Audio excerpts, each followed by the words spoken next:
I know we're still going through the Euros. We've got a final to play for between Spain and England in a couple of days' time, and there's a Copa America final between Argentina and Colombia. But the talk on who's going to finish where in the Premier League has already begun. Yeah, Man City, they're going to buy players. They're going to go for it again. Kevin De Bruyne, maybe last season.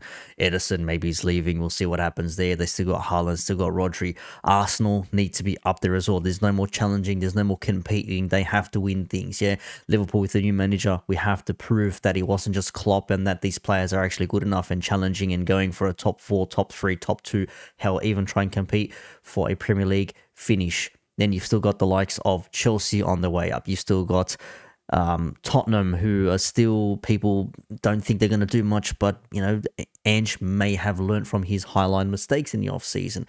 You don't know. Aston Villa making Champions League. Maybe Newcastle come back. Maybe we'll see West Ham resurgence. We don't know yet. And of course, there's Manchester United as well, who seem to be making some decent signings, but we'll see what happens there. Seems to be a Dutch revolution happening.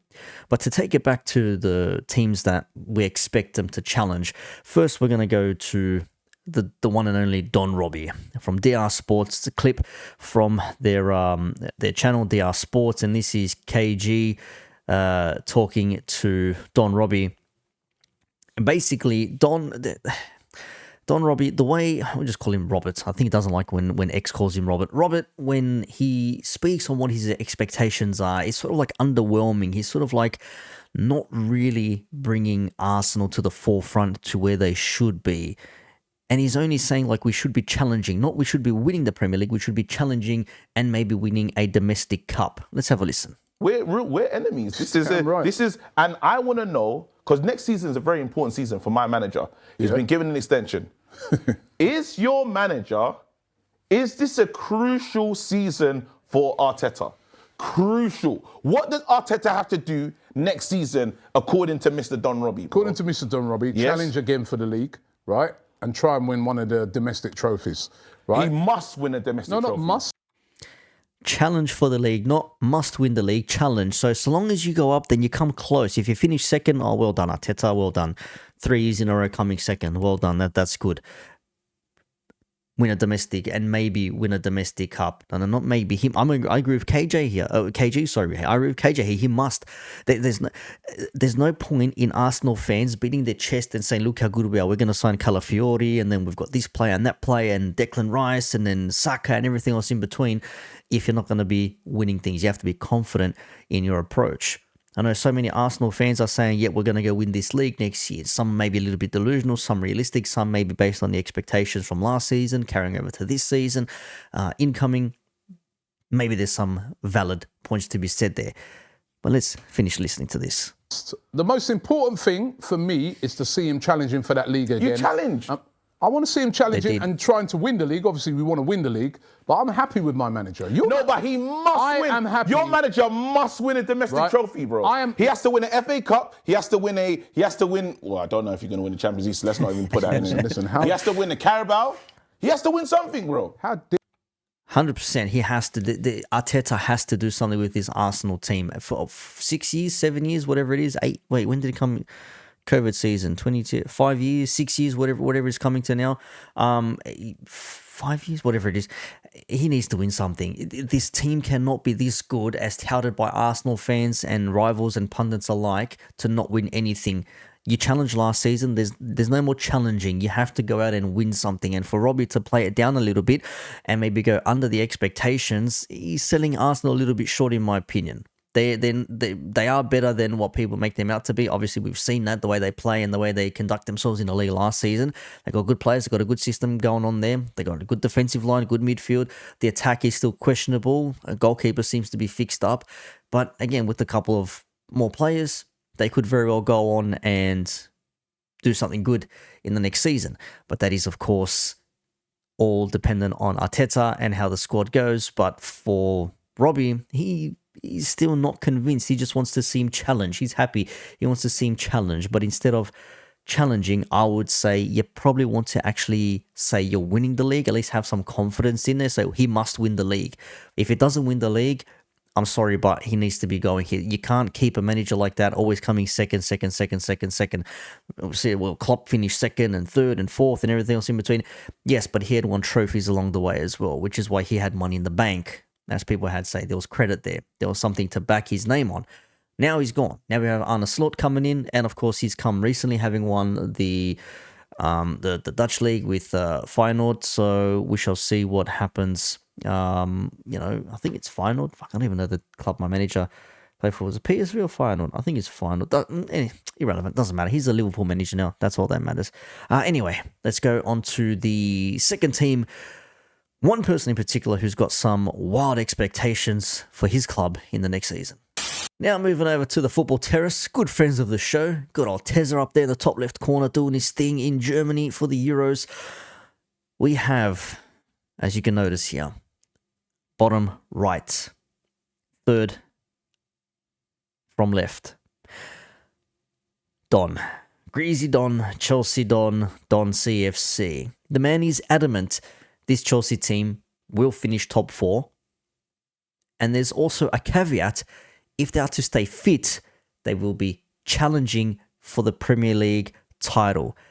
Let's have a closer listen because this was phenomenal viewing, ladies and gentlemen. Big up to the Football Terrace. But that's besides the point. But Chelsea next season, Don, all I'm saying is Chelsea next season now, with all these signings that you're saying, you should actually be competing now because from what you told me with the right signings, and now you're telling me these are the right signings that you're bringing in. Mm-hmm. Yeah, and the whole thing of if we get in, you can't make your prediction if you get injuries or not. That's not. That's why I'm confident. That's why I'm confident enough right now as it is to say top 4. Because Giuseppe, bro, last season, bro, I played Spurs with 14 injuries, bro. Yeah, I was seeing guys dropping week after week. In order for me to come out and say we're gonna compete next year, I actually need to see the evidence first of people staying fit.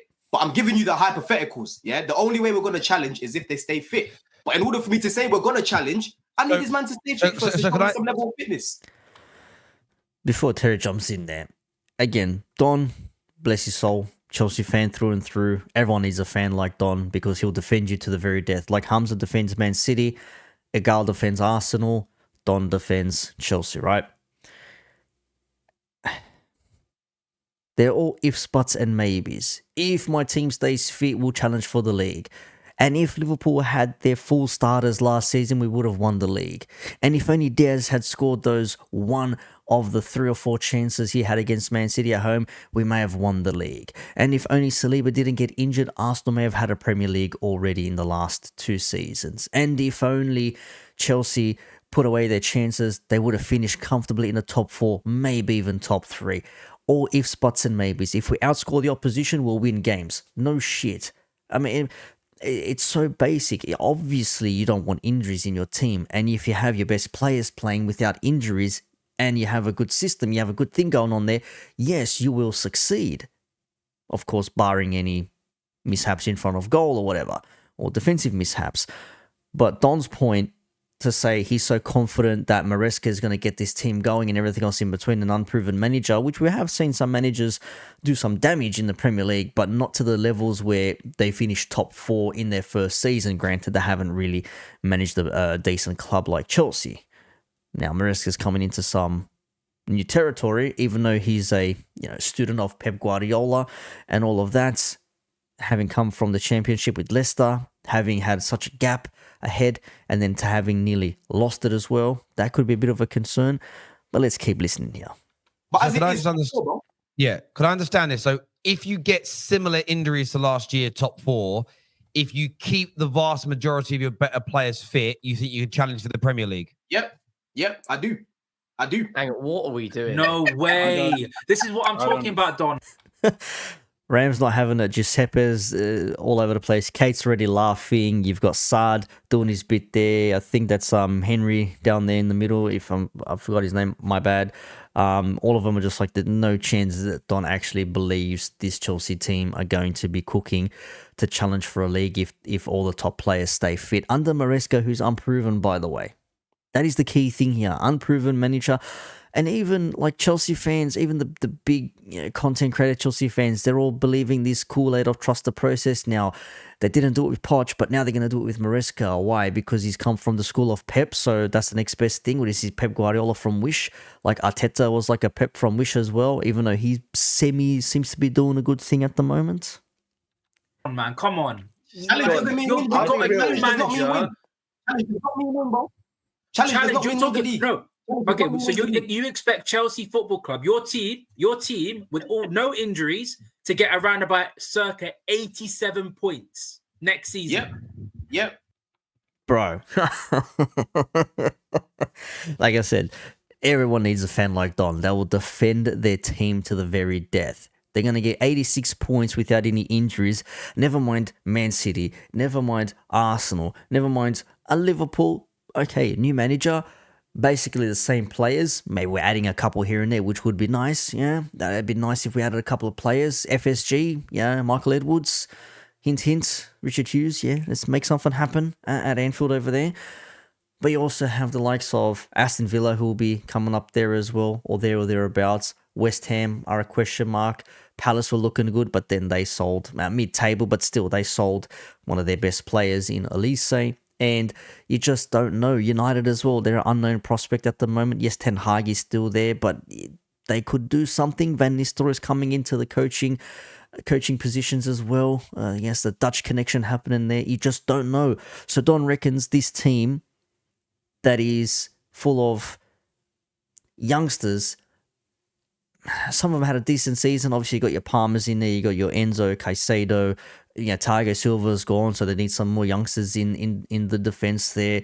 Up front, who's going to score them goals? Nicholas Jackson, maybe. I know that they're signing a few players here and there, but an unproven coach with Chelsea to get 86 points or thereabouts if they go without any injuries throughout the season. That is mad to me. That is mad. 87. I think this team is more than capable of challenging if they can stay fit, bro.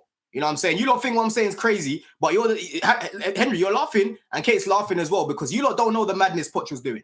Last season, the amount of points, the amount of games that we lost. I'll tell you what, I'll have a bet with you. He doesn't get more points. I don't know about the bets. He's blaming Poch, but you guys are the ones that lost a whole bunch of points in there. I saw... Actually, I dropped a comment in here before. I think, I said, if the players stay fit, we'll challenge. I said, yeah, and if we outscore the opposition, we'll win games. That's exactly how it works, yeah? A lot of people call him delusional Don. Don can't commit to anything he predicts. This Don brother is so delusional, etc., etc. Look, I got no hate against the bloke. I think he's funny. I think he's entertainment, but some of his takes are absolutely wild. Absolutely wild. What else we got here? The chest on these Chelsea fans is genuinely concerning. Deluded Don. What else we got here? Don is too much, interrupts too much. What is Don? Realize Chelsea might be better next season, but so might all the other top teams. Exactly. The other top teams are always going to, or they're going to try and be a little bit better. I mean, that doesn't mean you're going to bridge the gap. They may extend their gap as well, and you're just getting to their level last season. They're going to go above what you were. So you just don't know with these things. You just don't know at all. Xerxes going to United. Don equals tie. That's a madness there. That is an absolute madness. I mean, there's probably elements on there where he defends him to the till. What's his Maresca has a very specific style of playing football. He won't change it. Poch had no tactics at all. It was just a lot of running. But that's what you get with Poch. I mean, I thought you guys all knew that. Chelsea fans, new ownership, bloody blah blah. Look at all these comments here. United players. Waffle Cop. This is better squad, better top 4 potential. Here we go. Poch's faults. They missed 68 chances. I think they missed 68 chances. That's madness. Missed 68 chances, yeah. So if Chelsea, just managed to score all the chances that they had, they would have finished in a better position than having to crawl up the 6th place when they were languishing between 10th and 12th for the majority of the season. If only they had put away their goals. May have been a different scenario. Poch may have still been there. Maybe would have had a better outcome at the end of the season. But that's just what it is, unfortunately. You let me know your thoughts down below. Big up to DR Sports, Robbie, KG, Football Terrace, Terry, even though I have some grievances and he doesn't like what I do. Why? I don't hate him. I just have a few things. I'm just like, why does he do this? Why does he do that? Why can't he do, etc., etc. And big up to everybody. Saad's unimpressed. Look at bottom left. Saad's so unimpressed. Ram couldn't believe it. Anyways, I'm done for this one. You let me know your thoughts down below. I'll see you. End the stream, Dave! End the stream! End it, blood! End it now!